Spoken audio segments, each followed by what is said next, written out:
Mr. Karen Nimoy Sugaray Rayford. It's a mouthful, isn't it?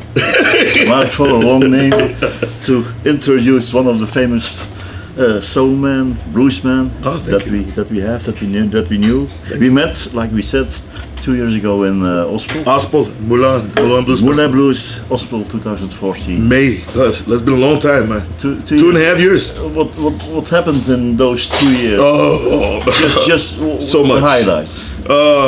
Wow, we was nominated for 4 BMAs. I read that somewhere. Nominated for Blues Music Awards. Blues Music Awards, the Cascade Awards, the Canadian Blues Music Awards. You know, did a couple television commercials, another play, Low Down Dirty Blues in Cincinnati, and did the Norwegian Blues Cruise, the Legendary Rhythm and Blues Cruise. I recorded an album with Deb Ryder, which is right there, I think still #1, called Grits and Mama. Recorded an album with me, Duke Robillard, Jimmy Vaughn, Knickerbocker All-Stars, and a Room Full of Blues Horns. That just came out a week ago. And then I just recorded an album for Blind Faith Records and some of the members of the Daptones, a new soul album recorded in Italy, and hopefully that comes out next year. So been a lot of recording, a lot of playing, and that's been pretty much it. Just a lot of going. Recorded an album with me, Bob Corritore, Henry Gray, Fred Kaplan, and Junior Watson, and that should come out next year also. Okay. A lot of things happened. A lot of things. I can say that Mr. Sugaray is a busy man. Busy man. Yeah, it's been, knock on wood, or wood. It's been a blessing, you know. A blessing, yes. And last year you released your Southside album. And how were the reaction on that album? It was very, very good. I was very afraid because it's your third, my third solo album. Yes. I was afraid to release it because it was so different, because most people had always known me to do like the Chicago blues or the Mississippi blues. But you know, I really loved Tyrone Davis. I really loved Little Milton. There's so many of these great Walter Wolfman, Washington. It's a different type of blues, but no one was doing this. Every festival I go to is 2 or 3 guitars, or 2 or 3 guitars and harmonica. But I wanted to bring in the horns and the backup singers and the B3 and the good guitar. And yes, so it's done very well though. Tonight you're also here with 2 horn players. Yeah, normally I always travel with 2 horn players. When I'm in Europe, I use these guys are from London. They used to be with the Amy Winehouse band. Yeah. And so they play with me, Aaron Litter and Giles Straw. A sax and trumpet. Sax and trumpet. In the States, I always travel with sax and trumpet. So you were satisfied after your release with the reactions on your first album? Very satisfied, because I was afraid. I thought that the blues community was going to be too upset, that it was too much soul, because you know they're not used to this. They weren't used to, like I said, they used to listen only like Buddy Guy or Muddy Waters, but not a lot of them know O.V. Wright. Not a lot of them know Tyrone Davis, or not a lot of them know. They starting now in America. Some of the blues people finally starting to realize Little Milton and Walter Wolfman and Z.Z. Hill. You know, and the old Bobby Bland stuff, Wilson Pickett. You know, it's a good sound also, and this is blues, but no one plays it anymore. So. Like you said last time, more soul. Yeah. Mixed with blues. Mixed with blues. Yeah. But the reason why we are here, that's like Freddie told you, it's because of your new remarkable plan, a project called the Blues Giants. The Blues Giants. First question, the lineup. Tell us something about the guys who are playing with you. Whereas Mike Zito from The Wheel and of course the Royal Southern Brotherhood. And Mike has been, last few years have been talking about this to me, and both our schedules have always been so, you know, busy. You must find we have to find time that everybody is free to get together.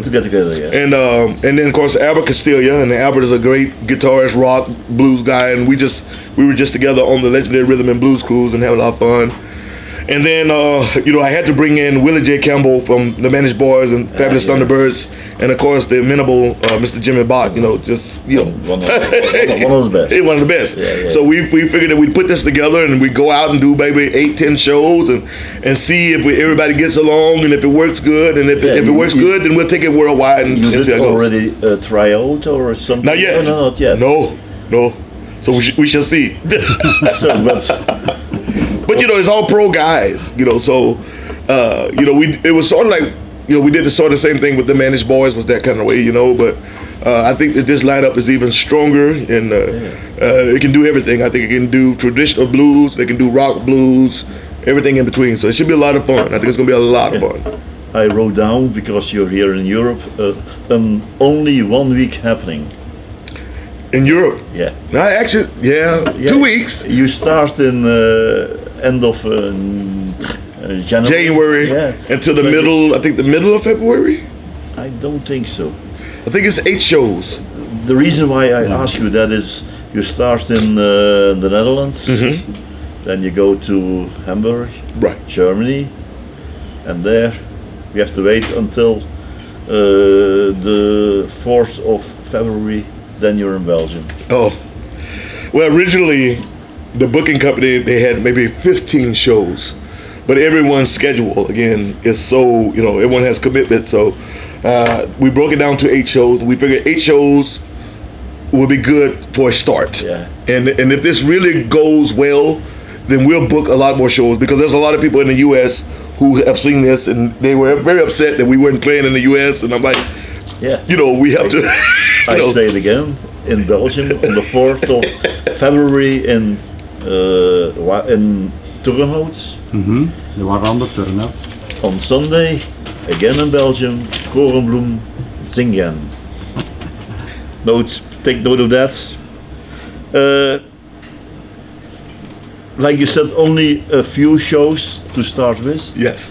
Is that, like I said, only 1 week happening, or are you also thinking to do it over, or to try to get them? Well, right now, again a second time. Well, right now the booking company, they've had offers from the legendary Rhythm and Blues Cruise to big shows in the U.S. and Australia and all this.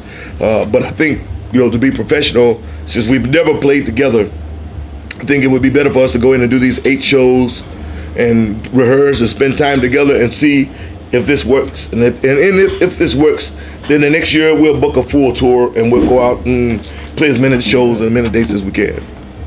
I already wrote down shame for the Belgian promoters, but I have to delete that.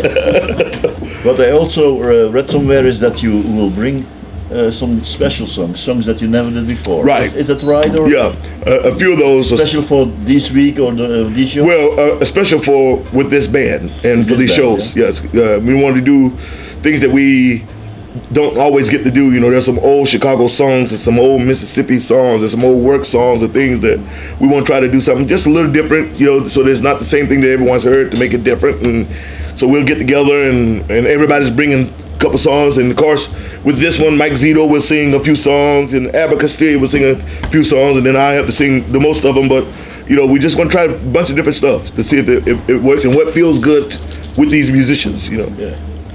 And the second thing I wrote down was, this is just a one band stand, but that I had to delete too, I think.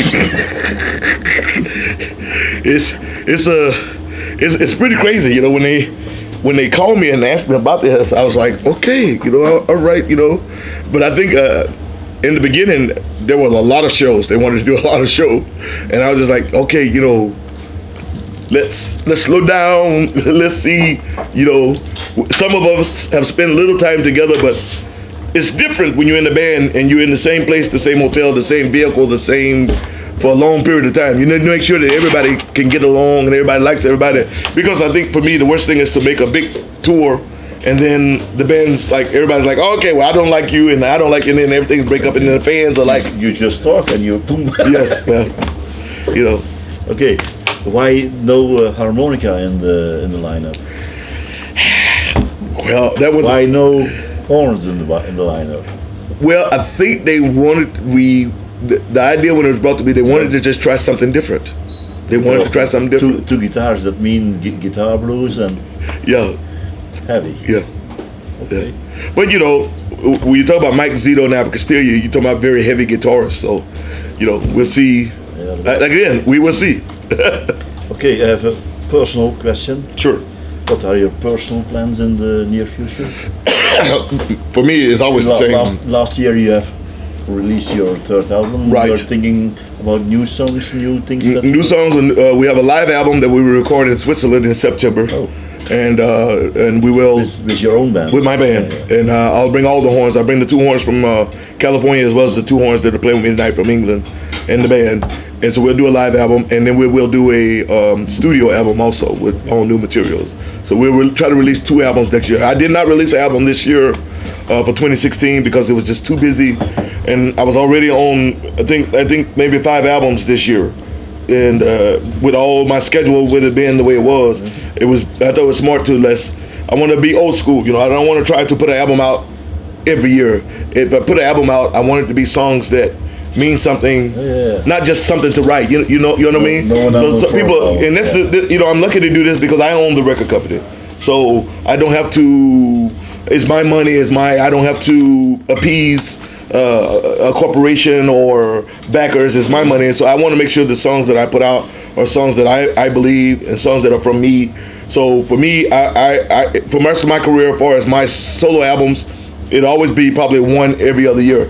The last few years were crazy because I put out Blind Alley, and then 3 years later, I'm with Delta Groove. We put out Dangerous, and then I gave it another 1.5 years, and then I put out Southside. Yeah. So I want to do this because I want the songs to be good. I don't want to just. You can write a lot of songs, but are they good songs? Usually you only write a few good songs, and you need life experience. So I think you need to let songs sit out there for a little while, then do a new album. That's my philosophy. So if you noticed with my albums, it's usually maybe 2 years in between, and then I do a new album. So I have a last question, Freddie. It's a personal question. yes, this is real sweat, not water. How happy are you with your new president? Not very happy at all. I didn't vote for him. He is the president. All I can do for America. Shouldn't we give him a chance? Because Well, you have to. We have no choice. He's the president now. You have no choice. As I was going to say, what I hope is, as an American, is that America continues to prosper and be the America that I grew up in, that was free for everyone and love everyone. Having said that, I don't know if this president is going to do that, if you listen to the things he said, but this is my prayer and my hope that, I think everybody in the world. But other than that, he's got to have a chance because he was elected. He is the president, so we will, the world will have to wait. We all have to wait and see. I'm very saddened about it, but there's not much I can do about it now, but go on and try to live life and try to help people as myself the way I always have. And hopefully, my hope is that he sees exactly what it means to be president of the United States, and that maybe this weight and this reality will shake some of these I think, strange ideas I think he has. I think everybody is watching him. So believe me. If you've seen the news in America, it's a scary thing right now because half the country is for, half the country is against, and it's almost like civil war. It's the very strangest thing. I haven't seen this in my lifetime. I've only been alive 50 years, so it's very bizarre for me. Okay, for Mr. Obama, we knew that he was a music lover. Yes. I saw him standing on the scene with, I think it was B.B. King. Okay. I know he did one with BB, he did one with Buddy Guy, and I hope that Mr. Trump also likes the music, and he also likes the blues. Yeah, I don't think he likes blues. He doesn't look like a blues lover to me, but hey, the blues does it for everybody, so we'll see. Okay. Sugar Ray, thank you again for your time, and thank you again for your beautiful music. Thank you, sir. Thank you guys for coming down. Prost. Cheers. Cheers.